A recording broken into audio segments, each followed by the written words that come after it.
All right, guys, let's move on to the second to last topic here today. So the last two topics here are going to be discussions. I hesitate to say reviews because I'm not necessarily reviewing these films as in, they just came out and I want to give you guys my fresh thoughts on. I've had some time to kind of marinate on my thoughts about these two different properties here. But we're going to be talking about Inside Out 2.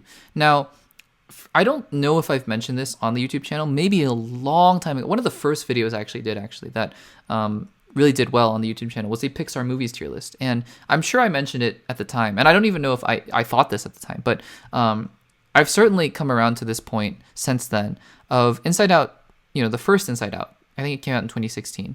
Not only is one of my favorite Pixar films, in fact, it is probably my favorite Pixar film of all time. Inside Out 1 may be my favorite film of all time. And it's lofty praise, but I think that Inside Out was exemplary in just about every facet of filmmaking and storytelling that I can imagine. I know it's kind of weird to say because it's an animated film, but Inside Out 1 was this just beautiful blend of humor, entertainment, laughter, joy. I know it's ironic because we're talking about emotions here, but you felt every emotion in that film. When Bing Bong obviously dies and sacrifices himself, that's terribly sad, and I get emotional every time that scene comes up. But the scene that always gets me, more than any other scene, is when Riley comes home and she says she misses home. And what I think Inside Out 1 did so brilliantly is reflect the human experience back to us and say, this is what it's like to be human.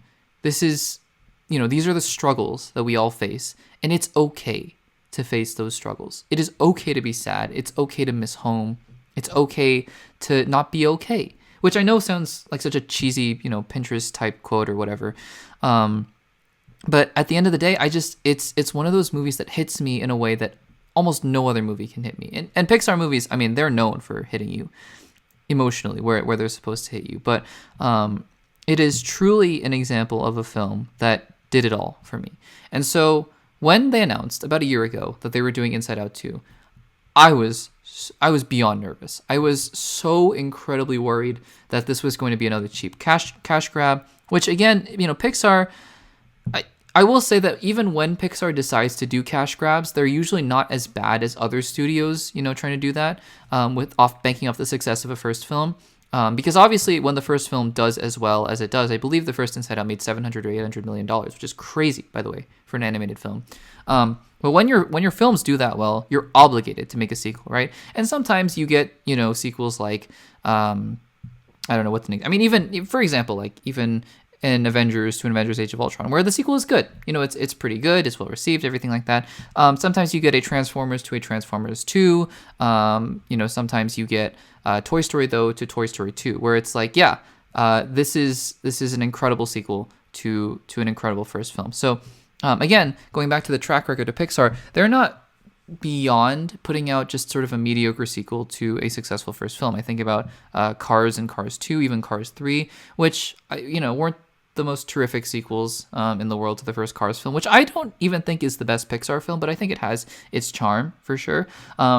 I don't think Monsters University was a cash grab per se, but I definitely think that it had room for improvement compared to the first Monsters, Inc. The one weird exception to this rule has been Toy Story 4 for me, which I kind of maintain that Toy Story 4 should not have been made, and yet the film that we did get was pretty fantastic, in my opinion.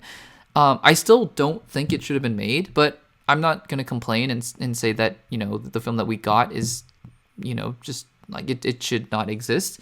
So it's that film kind of represents a weird balance for me. But again, now seeing this whole Inside Out 2 coming out, and I was like, oh boy, here we go. Pixar just kind of going for that, IP recognizability again, especially with the lackluster box office success of their recent films. Although Elemental did quite well. I really liked Elemental, guys. I hope you guys can check it out on Disney Plus. Really good film. But yeah, I mean, I was really nervous. Even seeing those first trailers, I was very nervous because, I mean, yeah, Anxiety looked kind of goofy and cute or whatever, and I really liked Maya Hawke in Stranger Things 3 and 4. But I mean, especially when you make a sequel to one of your favorite films of all time, it's like, how can that possibly turn out well, right? And I know that's unfair because I'm the one who's out here saying you should always leave your expectations at the door and everything like that. And I get that. Like, how is that fair to a property to say, oh, look, it's going to be fine because, I mean, even if you don't like the sequel, then you always have the original, whatever. And I totally get that. But it's just this intangible sort of mental barrier where you're going into this film and you're like, it's just, how is it going to be, as good as the first film? But again, I went into Inside Out 2. I saw it the opening weekend, and I thought, okay, like whatever this film is whatever this film is going to be. And look, am I going to say that this is as good as the first film? I don't think so. It's not, in my opinion. But, I mean, it's really close. It's actually really close for me. And that on its own is just a feat of ingenuity. One other thing, by the way, before I get into this discussion here, and there will be spoilers for Inside Out 2, so if you haven't seen the film, just kind of make sure to come back later. There will be sort of, I guess, vague spoilers is what I will say. I'm not going to spoil major plot points. I'm not going to talk about the ending or anything like that, but just sort of, vague details about the film that maybe if you hadn't seen the trailers or you didn't know that much about the movie, then you wouldn't know going into it. So I will say one of the other things that made me a little bit nervous about the film going into it is that Pete Docter, who is, I think, actually my favorite director of all time, which is kind of strange because he only does animation, but he did Monsters, Inc., he did Up, he did Inside Out, and he did Soul. Pete Docter was not going to be returning to direct the film. It was going to be Kelsey Mann, I believe, who has done a lot of producing and animation from other Pixar films, but he hasn't himself directed a Pixar film. And so I was a bit nervous about that.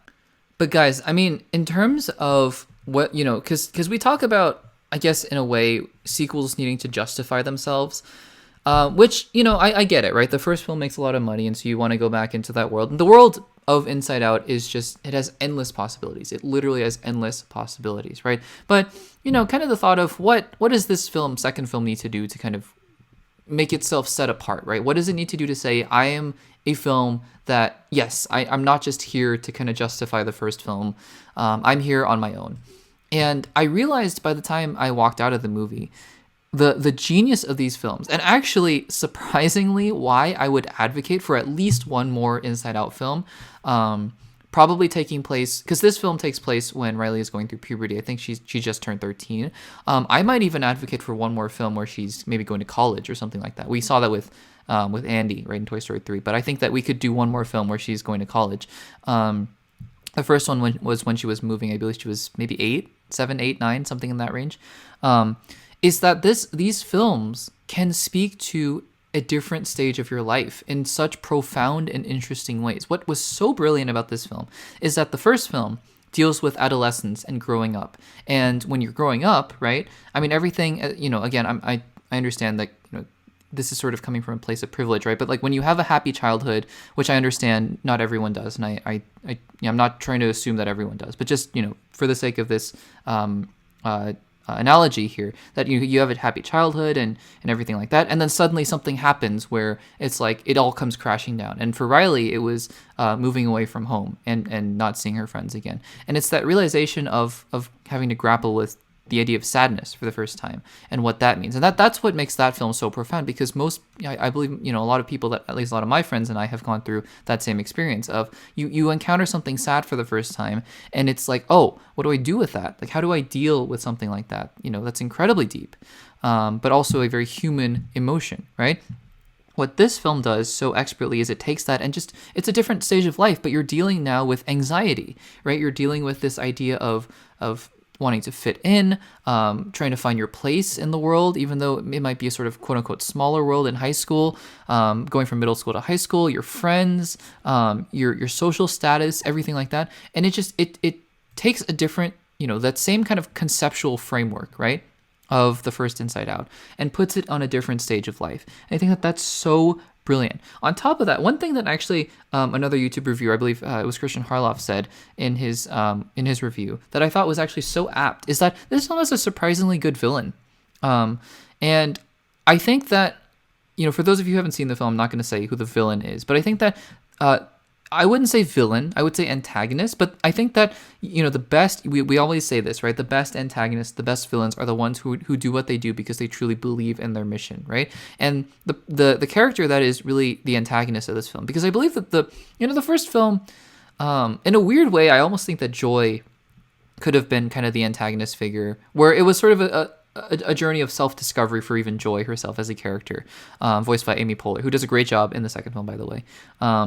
But first film didn't really have a clear antagonist. This film has an antagonist for sure, and that character, I think, is so driven though by a need to do the right thing, and yet just makes all of the wrong decisions. But you understand why, and I think that is such a good driver of the story. Now, I will say, and again, this is just minor spoilers, but does the film feel a little samey to the first film in terms of just plot structure? A little bit, yeah. Because, and if we're going to make a third film, I might advocate for kind of maybe going somewhere else, a different direction of being kicked out of the control room and then having to find your way back, basically, which I think you do see in the trailers a little bit. I mean, I think that we've seen that twice now, and it works here. It definitely works here, and it has its charm.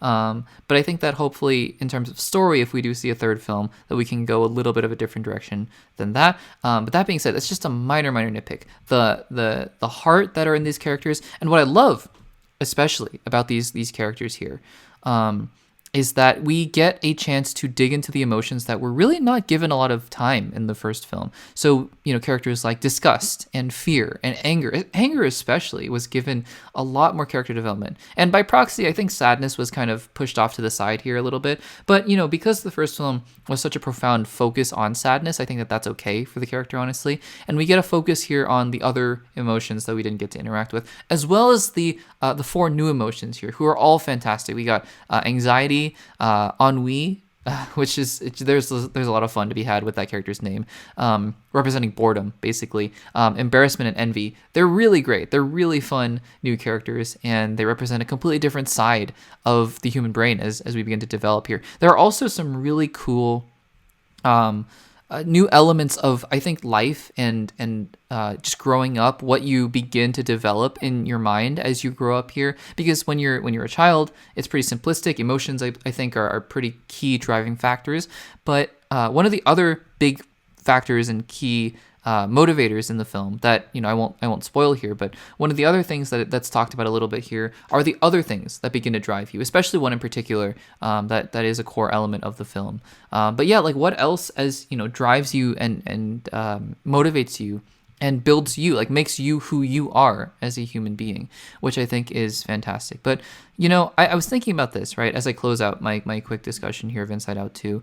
And I realized that this is truly what peak Pixar is. And not just peak Pixar, because what peak Pixar represents is the best that storytelling has to offer, in my opinion.